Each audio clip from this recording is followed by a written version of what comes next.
क्या पेट्रोल में अब शराब मिलाई जा रही है? क्या E20 पेट्रोल आपकी गाड़ी का इंजन खराब कर सकता है? क्या सरकार किसानों की मदद कर रही है या फिर खाने की फसलों को ईंधन में बदल रही है? आखिर क्यों इन दिनों पूरे देश में एथेनॉल ब्लेंडिंग को लेकर इतनी बड़ी बहस हो रही है? आज इस वीडियो में जानेंगे कि E20 क्या है, एथेनॉल कैसे बनता है, सरकार इसे क्यों बढ़ावा दे रही है और आखिर इसके पीछे असली विवाद क्या है। आखिर एथेनॉल है क्या? अगर आसान भाषा में समझें, एथेनॉल एक बायोफ्यूल यानी जैव ईंधन है।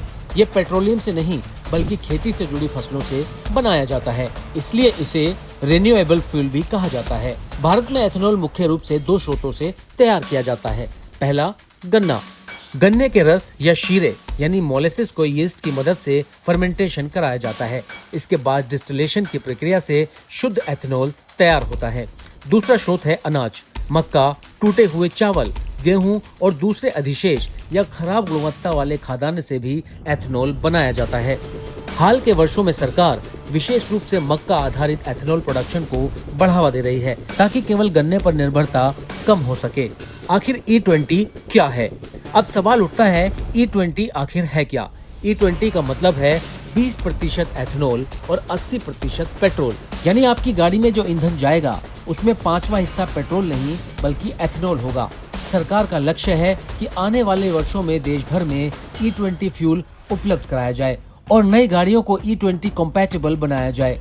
अब सवाल, सरकार आखिर इस योजना पर इतना जोर क्यों दे रही है? इसके पीछे कई बड़े कारण बताए जाते हैं। सबसे पहला, भारत हर साल अपनी जरूरत का बड़ा हिस्सा कच्चा तेल विदेशों से खरीदता है। अगर पेट्रोल में एथेनॉल मिलाया जाएगा तो तेल का आयात कम होगा और विदेशी मुद्रा की बचत होगी। दूसरा, एथेनॉल जलने पर पारंपरिक पेट्रोल की तुलना में कम कार्बन एमिशन पैदा करता है, इसलिए इसे प्रदूषण कम करने का एक तरीका माना जाता है। तीसरा, गन्ना, मक्का और अन्य फसलों से एथेनॉल बनने पर किसानों के लिए आय का एक अतिरिक्त स्रोत तैयार होता है। इसी उद्देश्य से सरकार नई डिस्टिलरीज और मल्टी फीड एथेनॉल प्लांट्स भी स्थापित कर रही है। लेकिन विवाद क्या है? अब आते हैं सबसे महत्वपूर्ण सवाल पर। अगर एथेनॉल इतना अच्छा है तो विवाद किस बात का है? पहला विवाद, पुराने वाहनों पर असर। कई ऑटोमोबाइल विशेषज्ञों का कहना है कि पुराने इंजन E20 के लिए डिजाइन नहीं किए गए थे। कुछ रिपोर्ट्स में दावा किया गया है कि E20 इस्तेमाल करने पर माइलेज लगभग 3 से 8% तक कम हो सकता है। इसके अलावा पुराने फ्यूल पाइप्स, रबर सील्स और फ्यूल सिस्टम पर अतिरिक्त दबाव पड़ने की भी आशंका जताई गई है। हालांकि नई E20 कॉम्पैटिबल गाड़ियों के लिए ये समस्या काफी हद तक कम मानी जाती है। दूसरा विवाद, सोशल मीडिया पर अफवाहें। हाल ही में सोशल मीडिया पर कई वीडियो वायरल हुए। दावा किया गया कि पेट्रोल में सीधे गन्ने का रस मिलाया जा रहा है। सरकार ने इन वादों को पूरी तरह गलत बताया और स्पष्ट किया कि एथेनॉल एक वैज्ञानिक प्रक्रिया से तैयार किया गया बायोफ्यूल है।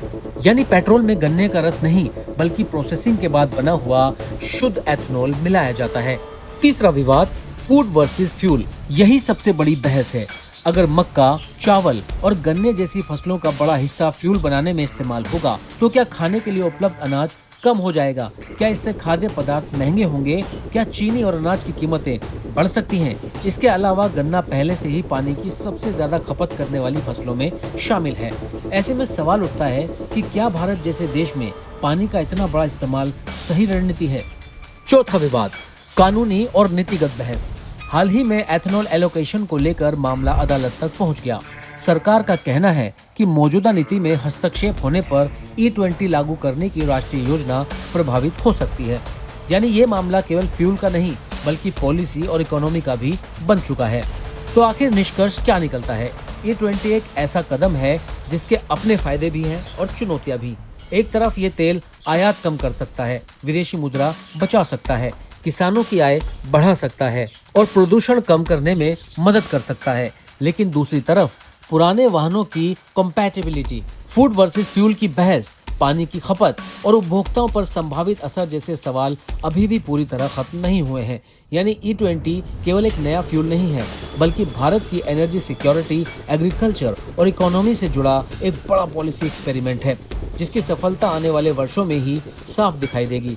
अगर आपको ये वीडियो जानकारीपूर्ण लगा तो वीडियो को लाइक करें, चैनल को सब्सक्राइब करें और कमेंट में बताएं क्या आप अपनी गाड़ी में E20 पेट्रोल इस्तेमाल करेंगे।